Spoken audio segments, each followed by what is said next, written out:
Welcome back to video 10 of the gas block machining video series. Sorry for the long delay from my last post. I just had a ton of stuff come up, but I'm trying to get back into the groove of things here. So I ran into a phenomenon, and I'll explain here. So let's say we just start out with a piece of stock here, and very simple, just profiling operation here. We have, let's say, a half-inch end mill, climb milling in that direction. And let's say we want to have a 70 thousandths step over. So we just step the end mill over into the material 70 thousandths.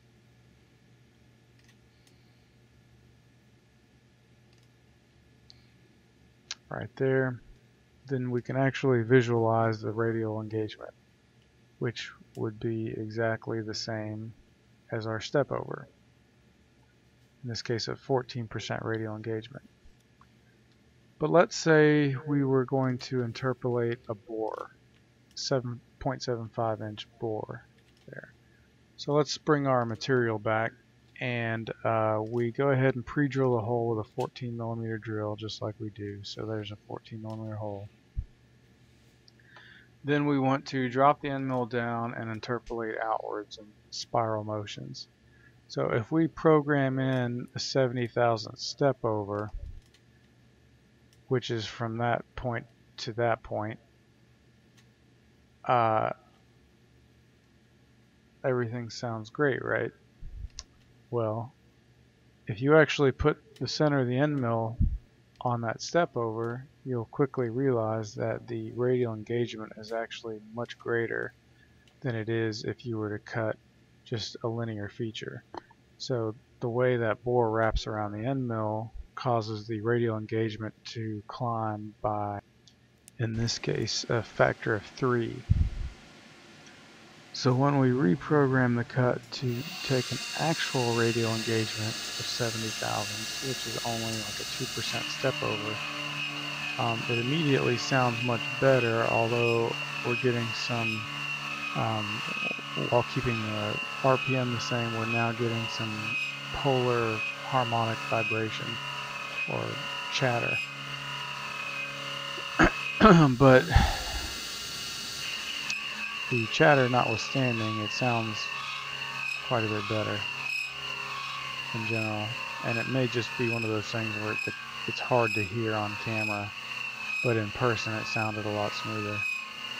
So I went ahead and finished out this bore because I was also going to do some testing with the reamer to see what would give me a better finish pass. And I had lots of people tell me from before that I need to increase the feed rate for a better finish.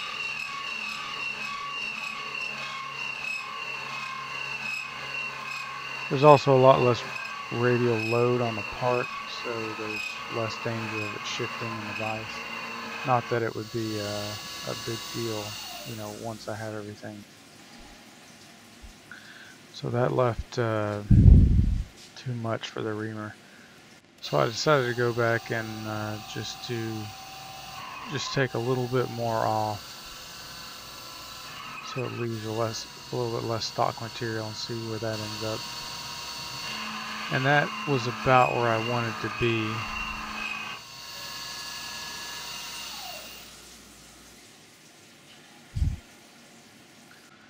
So I'm running the reamer here a little bit slower RPM, but a faster feed rate. Most people said I needed to run at a faster feed rate than what I was running it at, which is around 4 inches a minute, but here I am at 7 inches a minute. And it still sounds good.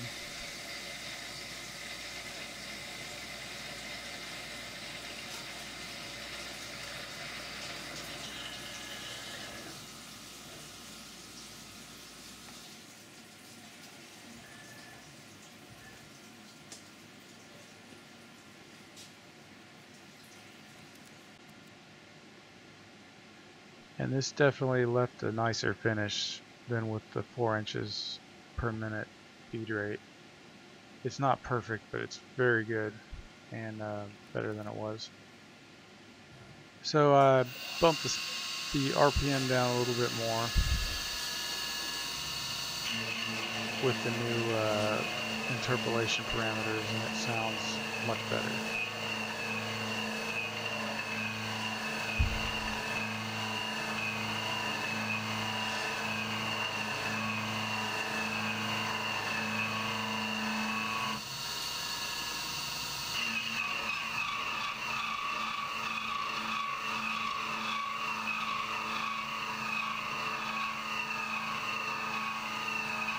So I've since gone back and done some things to make this cut even smoother, like even out the depths of cut. So instead of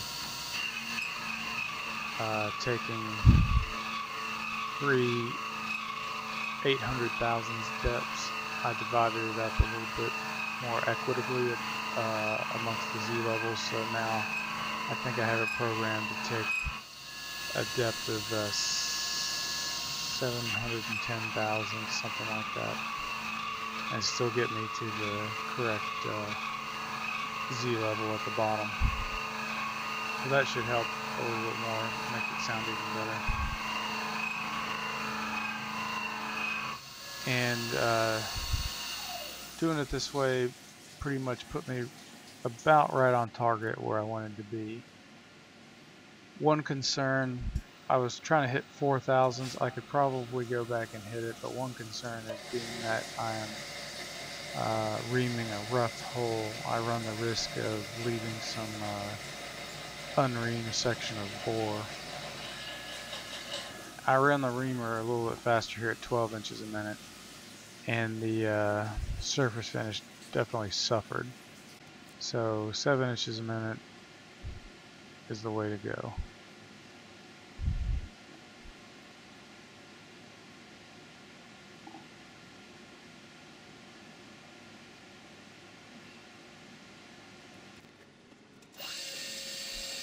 Then I had to go through here and reduce the height of those bosses on fixture plate 1 to 0.1 inches instead of 0.2. And I just did this all manually, jogging it around with my 3/8 inch roughing end mill. And then when I was done with those, I reduced the height of all those small bosses. And then I chamfered the insides of the threaded holes. And then I went here, and I'm actually showing this part where I go back and I chamfer all the edges, because everything just seems to go together and come apart much better when those quarters are chamfered.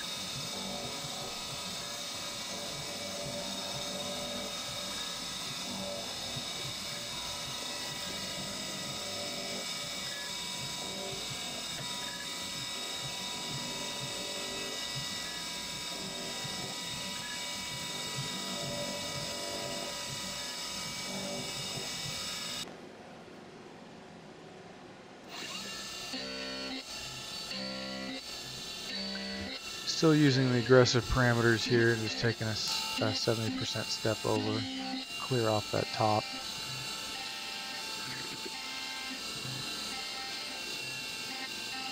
I decided to go ahead and do this while they're on the fixture plate instead of in the operation where I'm drilling the bore.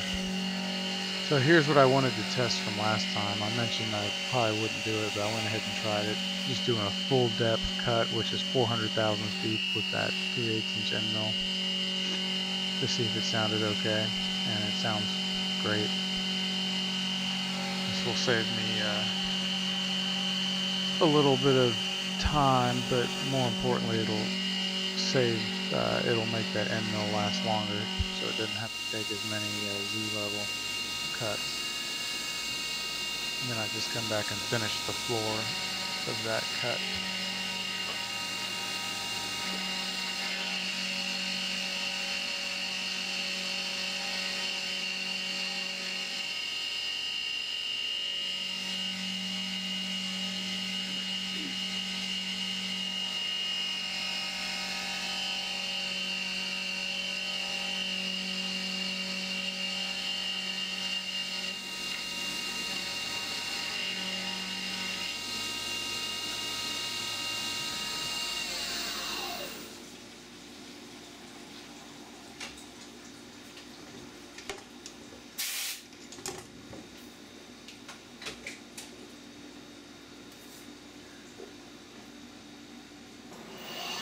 here I'm machining those little recessed features with the 3/16" end mill, and I have no idea what happened there. It didn't lose position, it just did not move the correct amount, and it plunged right down into the bayonet lug.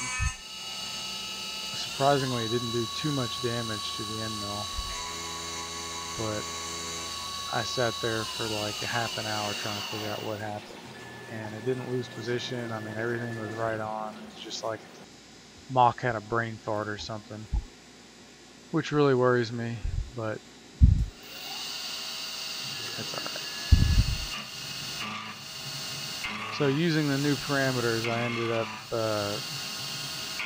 tightening that spiral tool path in, because when you're machining, I'm not machining a bore here, but it's creating a bore, and as the tool steps over, the bore is wrapping around the tool, or that concave surface is wrapping around the tool, increasing the radial engagement.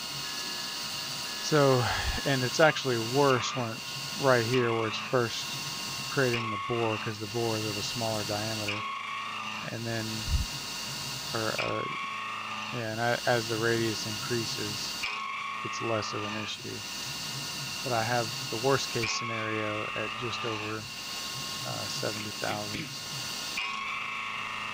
But this definitely sounds better. Oh, sorry. It's like 2 a.m. I've been trying to get this video edited for weeks, and I just haven't had any time. I'm trying to get the nursery ready for the new baby. Visiting some sick relatives. I've been sick myself. I lost my voice for like a week. My wife's been sick as well, and then my son got sick. Something's going around.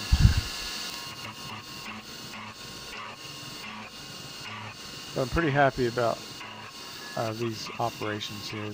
That end mill from Lakeshore Carbide is definitely a trooper.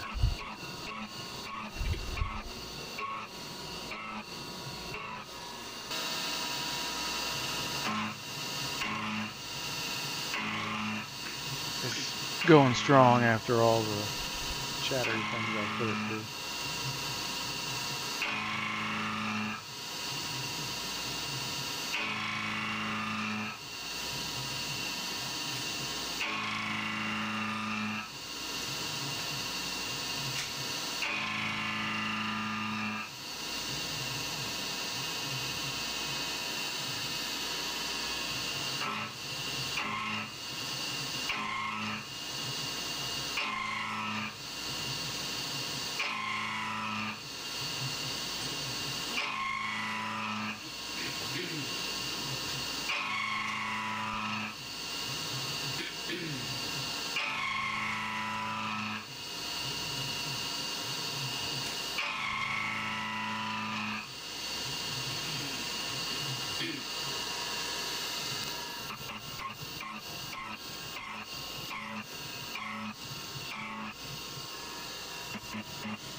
So I keep everything the same.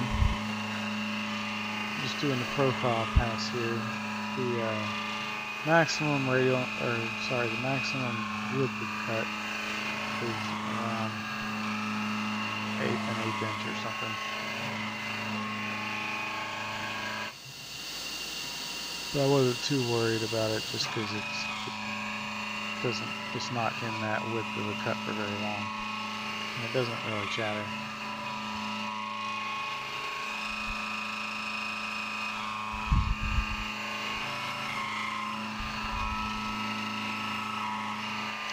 And I've since gone back and edited the code to make this a little bit smoother as well. Because at first in the cam I had it to where it takes 3 Z-level passes of 0.8 inches. But since I relieve the top, the first pass is not a full 0.8 inches. It's a little over half an inch. So if I then program the cutter to start from the relieved portion on the top, I can divide it up into smaller Z-levels. So I was measuring the deflection on the outside of the part, basically the widest part that is around the bore there, and I'm getting almost 8 thousandths of deflection per side, and I was wanting to take note of that because I want about 4 thousandths per side for the finishing end mill, which is about the minimum I can take without risking, leaving some unfinished surfaces from the roughing end mill. You can kind of see some horizontal lines that wrap around the part there. One of the flute tips had finally chipped on this end mill, and it's leaving that little line. It cuts fine. It doesn't hurt the cutting, but it just leaves a little line there, but it's cleaned up in the finishing. I've put this end mill through a lot of crap, and it's taken it. So once I get everything dialed in, a new end mill should last even longer.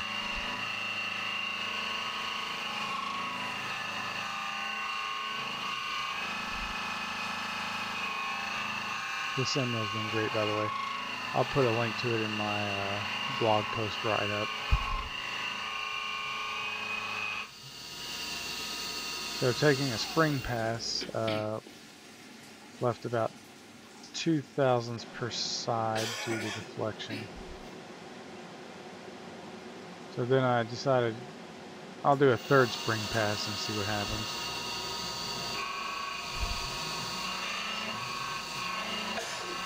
Or actually a second spring pass rather.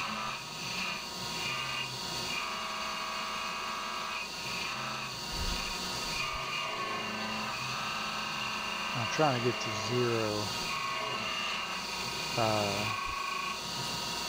zero outside tolerance from deflection, if that's possible. And that ended up leaving about half a thousandths deflection. But that's, that's fine. So I just determined that 2 spring passes are totally unnecessary. There's a point of diminishing return. So I'm going in with the finishing end mill at the slower RPM, and it sounds fantastic. And the reason I need this outside diameter to be pretty tight on tolerance is mainly because of that rail portion that's machining now is somewhat of a precision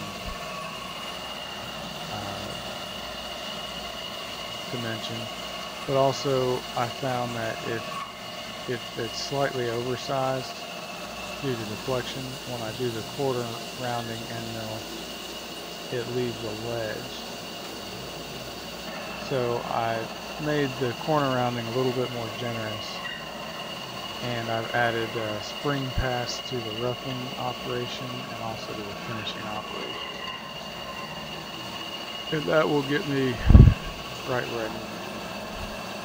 And I did another one off camera with all these new parameters, and I didn't film it because I didn't think it would be that much different.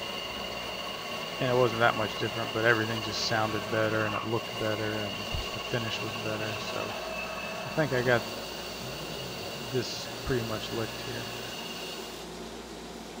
So yeah, I got like a 1/4 thousandths due to deflection there, which is just fine. Then I just run there and do the chamfering. I decided to leave the finish pass in there. And then the corner rounding. Now the one I did off camera, I took away the finish pass on the corner rounding. It just wasn't necessary.